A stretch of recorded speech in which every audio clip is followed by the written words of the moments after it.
हा मृत्यू काल संध्याकाळी तिथं झाला आपल्या सगळ्यांना माहिती आहे। सामान्य परिवारातली एक महिला, काय स्वप्न होतं, 8 महिन्यांची प्रेग्नेंट असणारी महिला, तिने स्वतःच्या हाताली व पतीच्या प्रयत्नातून आपल्या घरामध्ये बाळाला पाळणा बांधता यावा यासाठी तयारी केली होती।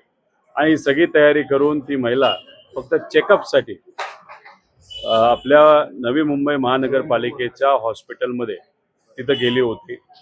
चेकअप झालं, सगळं झालं, आणि मग अचानक तिथे असणाऱ्या डॉक्टरांनी सांगितलं की तुम्हाला इथं थांबावं लागेल, 2 दिवस तुम्ही ॲडमिट व्हा। ॲडमिट झाल्या आणि दुसऱ्या दिवशी म्हणजे माझ्या अंदाजाने 30 तारखेला सकाळी त्यांना एक इंजेक्शन देण्यात आलं। आणि फक्त त्यांनाच दिलं असं नाही, सोनमताई बरोबर अजून एक महिला तिथं प्रेग्नेंट होत्या, त्यांनाही दिलं। आणि दोघांची प्रकृती अचानक तिथं ढासळायला लागली। त्याच्यात या सोनम डोंगरे ज्या आहेत त्या बेशुद्ध झाल्या, आणि ज्या दुसऱ्या पेशंट होत्या त्यांच्या नर्वमध्ये नाही तर बॉडीमध्ये इंजेक्शन जाण्याआधीच कुठेतरी हात झटकला गेला, म्हणून ते रक्त सांडलं। त्यामुळे कदाचित ते जे काय इंजेक्शन होतं ते बॉडीमध्ये जाऊ शकलं नाही। 3 तास तिथे असणाऱ्या अधिकाऱ्यांनी टाइमपास केला। काय चाललंय हे कुठेही पतीला सांगितलं नाही, अंधारात ठेवलं। मग कुठेतरी एका ॲम्ब्युलन्समध्ये घेऊन दुसऱ्या महानगरपालिकेच्या हॉस्पिटलमध्ये नेऊन गेलं। तिथं डॉक्टरांनी सांगितलं बरी तब्येत 48 तासामध्ये नक्कीच काहीतरी चांगलं होईल, रिकवर होतील। आणि 10 मिनिटांमध्ये निरोप आला की त्या गेलेल्या आहेत। म्हणजे काहीतरी चुकलंय आणि ते लपवण्याचा प्रयत्न महानगरपालिकेच्या हॉस्पिटलकडनं झालेला आहे। आणि ही घटना घडत असताना ज्या दुसऱ्या पेशंट आहे ज्यांना इंजेक्शन दिलं गेलं होतं, याच परिवाराला त्यांना विनंती केली की आमच्या बाबतीत असं काहीतरी झालेलं आहे, तुम्ही कृपा करून तुमचं पेशंट हे प्रायव्हेटमध्ये न्या। जे पेशंट प्रायव्हेटमध्ये तिथून नेलं गेलं इंजेक्शन देऊन सुद्धा ते पेशंट आता बरं आहे।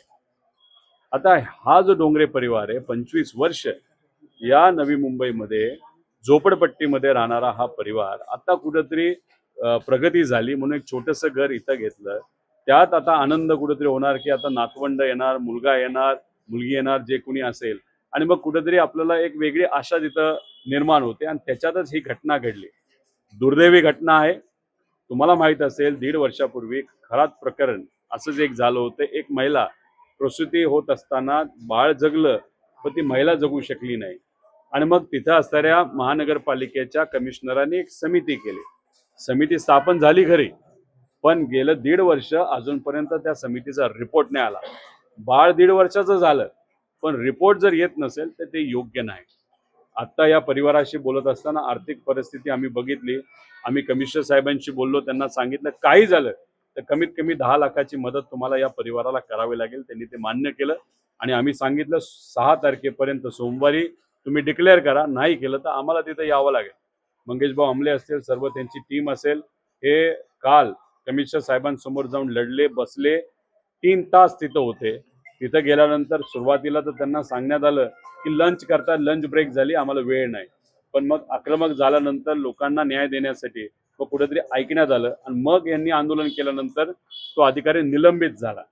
पण आमचं मत आहे की पोस्टमॉर्टम रिपोर्ट आला पाहिजे, काय खरं घडलं हे कळलं पाहिजे, CCTV फुटेज हे बघितलं पाहिजे।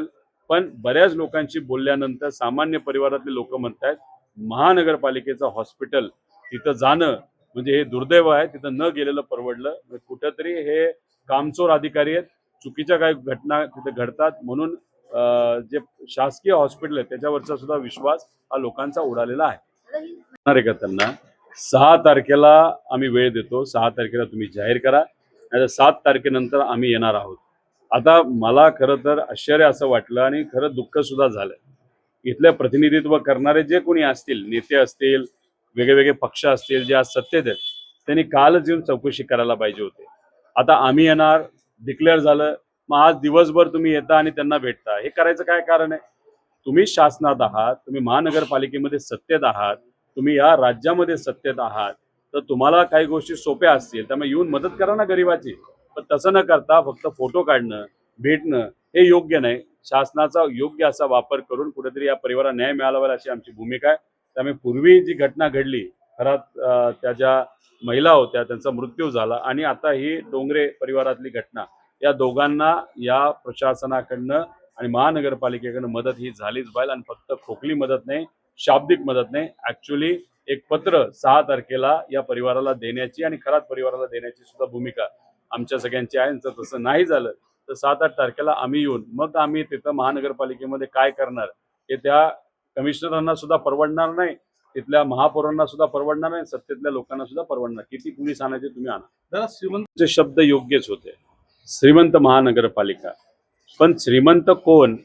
तर नगरसेवक आणि नेते आणि अधिकारी. मुंबई महानगरपालिकेमध्ये भ्रष्टाचार आहे, तो पुराव्यासकट अनेक लोकांनी पुढे आणलेला आहे. त्याच्याच बरोबर तुम्ही म्हणत आहात नवी मुंबई महानगरपालिका, तिथं तशीच परिस्थिती आहे. मूलभूत सुविधा लोकांना जर चांगल्या मिळाल्या तर काय हरकत आहे. त्यात आरोग्याची सुविधा आहे, पिण्याच्या पाण्याची सुविधा आहे, स्वच्छ गटर आणि शिक्षण, या 4-5 गोष्टींवर काम केलं तर चांगलं आहे. पण काय आहे, फक्त महानगरपालिका ज्या रस्त्यावर आहे, जिथं श्रीमंत लोक राहतात, तो परिसर सुंदर आहे, स्वच्छ आहे. पण जेव्हा तुम्ही जिथं मतदार राहतात तिथं तुम्ही आलात, तिथं आल्यानंतर कळतं की परिस्थिती काय.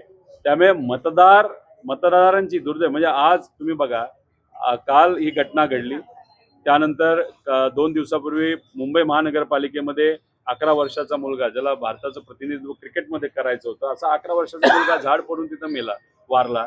त्यानंतर काल असलम शेख नावाचा व्यक्ती तिथं दुर्दैवी त्याचा मृत्यू झाला.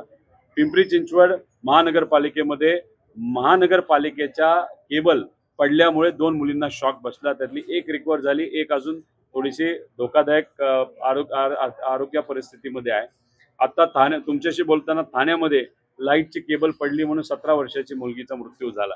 त्यामुळे झालं असं की अधिवेशनामध्ये काय सुंदर मुंबई, काय विकास चाललाय मुंबईचा, नवी मुंबईचा, अशी भाषणं आम्हाला ऐकायला लागतात आणि इथं आल्यानंतर खरी परिस्थिती आम्हाला कळते. त्यामुळे सरकार काय करते, फक्त भपकेबाजी करते, इन्फ्रास्ट्रक्चर आमचं किती चांगलं हे दाखवते, त्यातला भ्रष्टाचार आणि लोकांना ज्या काही मूलभूत सेवा मिळायला पाहिजे त्या दुर्दैवाने त्या ठिकाणी मिळताना दिसत नाही.